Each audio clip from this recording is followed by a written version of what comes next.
Brilliant.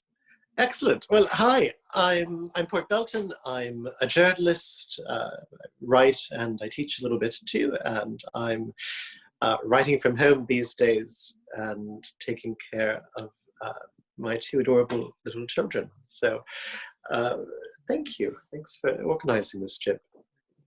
So what do the theory of gravity, King Lear, and our words for quantity, quality, and essence all have in common?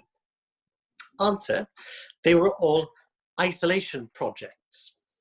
So at home, in 1665, Isaac Newton built bookshelves, made a small office, and he filled a blank notebook every day with his ideas and calculations. He didn't have the distractions of his teachers or his fellow students from Cambridge, where he'd been sent home during a plague year. And his biographers call it his year of wonders. In that year, sitting at home, Newton developed the entire maths of integration and differentiation, his theories of gravity, the force that ties the whole universe together. And shut in his room, he made light pass through two prisms in a row, showing that white light contained the entire color spectrum. It was the most productive period of his life. 6 months after his return, he was a minor fellow of Trinity College. 2 years later, a Lucasian professor, but he spent the rest of his career working out the insights that he'd had cooped up at home during the plague. Now, we don't know much about Shakespeare's life, but we do know that Lear is first performed before James VI and I on Boxing Day 1606. And we know theatres were closed that summer to play. It's tempting to read Shakespeare's bleak, death-ridden play as a plague text.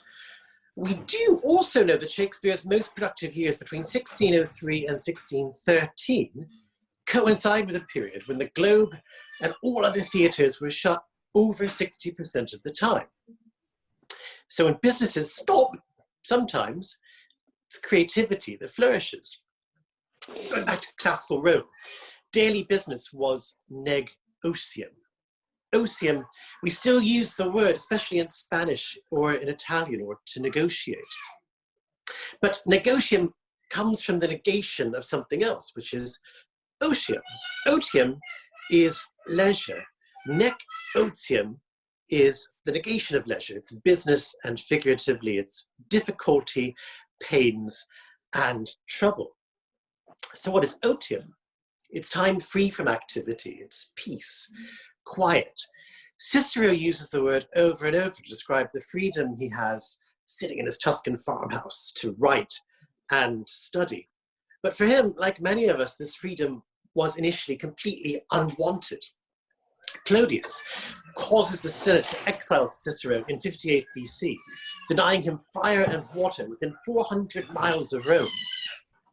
Cicero championed republican government by the Senate, and for this he was exiled, and eventually his head and hands severed and displayed by Mark Antony, Rome's first emperor. Before that, in 58, in his first exile, he takes up voluminous correspondence with friends like Atticus. He introduces to European culture the art of refined letter writing. He takes Latin, which he finds as a modest, utilitarian language, and in its farmhouse, he turns it into a versatile literary tongue that can express abstract thoughts with clarity.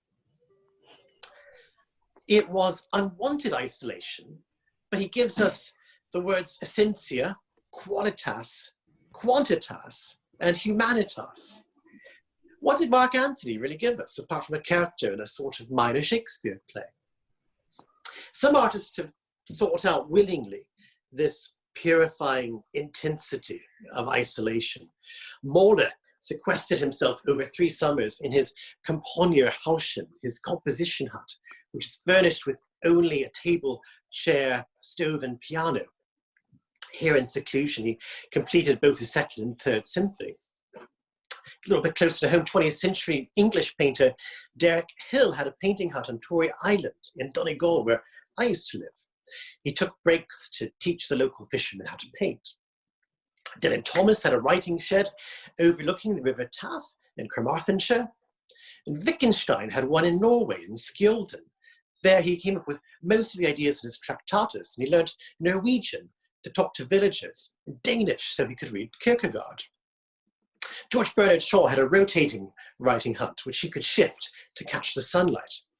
He resolved to write at least 5 pages a day, regardless of whatever else was going on. And even David Cameron built a writing shed in his garden in Witney. So there's clearly something about isolation, even unwanted solitude, maybe especially undesired retreat, that can spark creation. We take what we've observed in the world, stored in our memory chips, and put it through our processor. For my wife, sitting downstairs right now, this has been a chance to take up her pastels and teach our daughter art. Our refrigerator door had been saddeningly populating with children's birthday parties and summer weddings that now will never happen. But now it is filling up with pastels my wife has drawn in her new project of teaching our daughter art. For me, there might be some neglected academic writing long in the back hop that I now have the time for. What will be your quarantine project? I'd love to hear. In fact, now I have a lot of time to hear. Thank you.